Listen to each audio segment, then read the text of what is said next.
Essa é a parte 2. Só veja essa parte se você viu a anterior sobre dicas de defesa do TCC, dissertação, mestrado. Por que eu estou fazendo essa parte 2?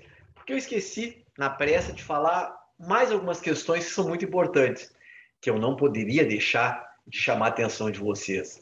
Primeira coisa, já falei sobre como defender, como se postar na banca, a questão da apresentação, do respeito, da resposta às perguntas. Mas faltou um detalhe muito importante, que é o seguinte: quando você entregar o seu trabalho, seja ele tese, dissertação, TCC, obviamente você vai conversar com o seu orientador e vai definir a banca. Quem será a banca? Ou pelo menos ele vai te comunicar quem é a banca. É muito importante, claro, conforme a complexidade do trabalho, que você saiba o mais cedo possível quem é a banca. Até porque você tem que falar, e aquilo que você vai falar, você fala desde um lugar de fala para alguém que está em outro lugar de fala, e que dentro do possível, se você conseguir compatibilizar, conciliar as falas, é melhor, ótimo. Exemplo, quando se faz uma tese de doutorado, cara, lá pelo meio da tese, você já está pensando em quem você vai colocar na banca, porque geralmente são pessoas que você está usando no seu trabalho, que possuem uma afinidade temática, uma afinidade de ideias. Óbvio que eu não estou dizendo que no momento da banca não se possa ver perguntas, posições antagônicas. As posições antagônicas, desde que respeitosas e fundamentadas, são sempre salutares no ambiente acadêmico. Isso é uma coisa elementar. Agora, é claro que se você puder ter uma banca que até certo ponto seja formada por pessoas que você usou ao longo do seu trabalho, isso facilita a tua vida. Não só facilita, como também contribui depois no debate para um melhor desenvolvimento do trabalho. Se você coloca alguém na banca que tem uma posição radicalmente contrária, esse radicalmente contrário pode não refletir, pode não ser produtivo academicamente, pode gerar apenas um confronto. Então, numa tese, a gente já pensa na banca lá pelo meio da tese em si, para trazer aqueles autores que você está usando, até porque, obviamente, você tem que saber o que ele escreve, o que ele pensa. Já quando se trabalha com TCC, as coisas são um pouco mais tranquilas, são um pouco mais superficiais, digamos assim. Então não há problema de você fazer o TCC e depois definir a banca. Agora, óbvio, uma vez definida a banca do TCC, saiba quem são os membros, veja o que cada um escreveu, quem está te avaliando, o que ele já escreveu. Você citou o trabalho dele? Você não citou? Por que não citou? Por que citou? Certo? E, por exemplo, se você tem na banca alguém que escreve sobre um tema que você acabou não citando, leia, se prepare, porque você já vai saber de que lado vêm os tiros. Então, em suma, é preciso ter uma estratégia no momento da montagem da banca para você saber o que você está falando e para quem você está falando. E, de certa maneira, também tentar antecipar zonas de confronto, zonas de convergência, de divergência, de perigo. Claro que tudo isso faz parte de uma estratégia importante na defesa. Então, saiba quem é a banca, o que a banca pensa, o que a banca escreveu. Isso eu estou falando de um trabalho de TCC, de conclusão de curso, mas, obviamente, também se aplica a quem está fazendo concurso. Quando você vai fazer um concurso público, qualquer que seja, se informe o máximo possível sobre quem é a banca, o que a banca produz, o que pensa a banca. E óbvio, para você, num concurso, eu sempre brinco com meus alunos, você está sendo avaliado. Você tem que falar o que a banca quer ouvir, não necessariamente o que você quer falar. Depois que você ingressou no cargo, que você, enfim, adquiriu a posição que você queria, ok. Numa dissertação de mestrado, uma tese, um TCC, até certo ponto, o que você puder alinhar com o pensamento da banca, melhor, menos estresse. Não significa que não possa existir conflito, confronto, divergência. Volto a dizer, é importante. Agora é óbvio, né, velho? Você está sendo avaliado. Tente evitar essa zona de fight, sabe? De luta direta. Outra coisa, só para encerrar: revisão final na hora da entrega, antes de entregar, muito importante, de português, de estrutura, sabe? Eu vejo alunos entregando trabalhos e às vezes botou lá embaixo no rodapé assim, ó, colocar aqui a referência bibliográfica. Esqueceu de colocar, sabe? Isso não pode acontecer.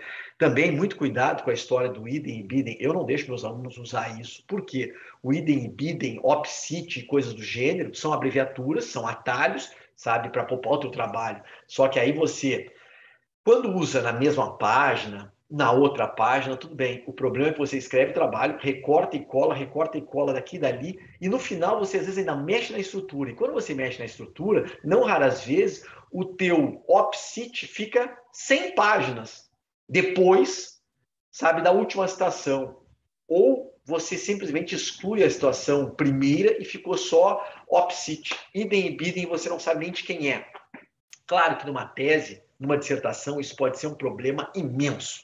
Eu já, como avaliador, já me irritei com o trabalho e apertei o aluno até que me dissesse, vem cá, quem é essa porra desse opsit aqui? Quem é esse idem e bidem? Eu voltei 50 páginas e não achei. Te vira, agora eu quero saber quem é. Constrangedor, né? Então irrita, porra. Outra coisa final. Às vezes pode acontecer, não é comum, de você entregar um trabalho, principalmente quando é uma dissertação, uma tese, você entrega o trabalho e até que a banca saia, pode passar semanas, às vezes até um mês. Eu, por exemplo, a minha tese, eu nunca me esqueci, a minha tese, eu entreguei meu trabalho em fevereiro e era uma banca com 5 professores de fora, sabe, na tese de doutorado. Cara, essa banca só conseguiu sair em junho. Eu fiquei 5 meses praticamente apavorado. Por quê? Mudança de legislação, mudança de entendimento jurisprudencial, livros novos não incorporados. Claro que foi uma tortura para mim. No Brasil, isso geralmente, o período é muito mais rápido, é um mês no máximo. Mas, enfim, pode acontecer. O que você pode fazer? Pode juntar um anexo, um adendo, uma atualização? Pode mandar para a banca uma atualização? Sim, pode acontecer. Se não der tempo, no dia da banca, você diz, olha, quando o trabalho foi escrito, não tinha saído dessa decisão aqui do STJ, que interpretou de forma certa, errada, igual, diferente, menciona. A banca precisa saber que você tem conhecimento, que você está informado, que você não só domina o teu tema, como você está sempre atento ao que está acontecendo. E aí você explica ali. É um pouco de complementaridade, sabe? O princípio da complementaridade recursal que a gente usa no processo penal, é um pouco de complementaridade do teu trabalho acadêmico a partir de novas informações. Isso a banca vai compreender, certo? Às vezes não é preciso você entregar uma nova versão um dia antes, até é ruim isso. Defende na hora. Sim? E por último, derradeiro, entendam que é preciso respeitar o tempo do orientador e o tempo dos membros da banca. Por que eu falo isso? Porque os alunos não entendem. Quando uma universidade diz, os alunos devem defender o trabalho, sei lá, do dia 15 de julho ao dia 30 de julho. Você pensa que pode entregar no dia 10 de julho, sabe? 5 dias antes da banca, 5 dias antes de abrir o período de banca. Claro que não, cara. Você tem que entender o seguinte, você precisa entregar o trabalho com antecedência suficiente para que o teu orientador possa ler a versão final e ele precisa ter o tempo dele. Eu, por exemplo, preciso de um mês, às vezes. Não tenho tempo para nada. Tem que ficar na pilha, quando der uma madrugada eu vou olhar. Então tem que me entregar com, no mínimo, 2, 3 semanas para dar tempo de eu encaixar. Não pode ser assim, me entregar hoje para eu revisar, para você entregar na universidade a 2 dias. Isso é uma falta de respeito com o meu tempo, entendeu? Estou falando isso pelos orientadores em geral também. Então, entrega para o teu orientador a tua versão final, que você julga final, com antecedência, para o cara, dentro do tempo dele, poder ler, anotar, te passar, você revisar muitas vezes, tem que refazer e entregar para ele. Ponto 1. Ponto 2. Tudo isso ainda tem que ter antecedência suficiente para a banca poder ler. Eu não aceito convite para a banca de mestrado e doutorado se não me der, no mínimo, um mês para eu ler o trabalho. No mínimo, 20 dias para eu ler o trabalho. Por quê? Porque é uma falta de respeito comigo. Então, por exemplo, mestrado, doutorado, eu já digo para meus alunos, olha, ninguém defende, eu não gosto de banca em dezembro, porque está todo mundo já fechando semestre, fechando nota, fechando 1000 coisas. Então, não marca a banca em dezembro. Prefiro já dizer, não marco a banca em dezembro. Então, a tua banca tem que ser em novembro. Para a tua banca ser em novembro, o trabalho tem que estar fechadinho na mão de cada um daqueles membros da banca. Se é novembro a banca, você tem que me entregar pelo menos no início de novembro, se a banca é no final de novembro, ou em outubro. Então é o seguinte, segunda quinzena de outubro, mandar os exemplares para os membros da banca.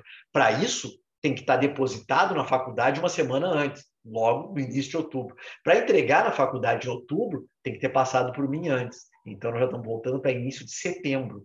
Então, meu velho, se você quer defender em novembro, você tem que ter fechado o teu trabalho em agosto, final de agosto, para entregar para mim, para eu ter tempo de ler, devolver, fazer ao longo de setembro, para então, em outubro, a gente meter tudo isso aqui para fazer a banca em novembro. Se deram conta? Como o calendário é totalmente diferente do que você, aluno, muitas vezes pensa.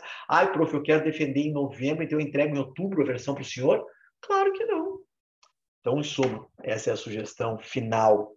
Pensem nisso e tenham estratégia também na hora de se postar na banca e na hora de enfrentar a banca, de colocar, ver quem é quem na banca para colocar suas ideias e, com certeza, ter uma boa aprovação. Era isso. Um abraço e boa sorte.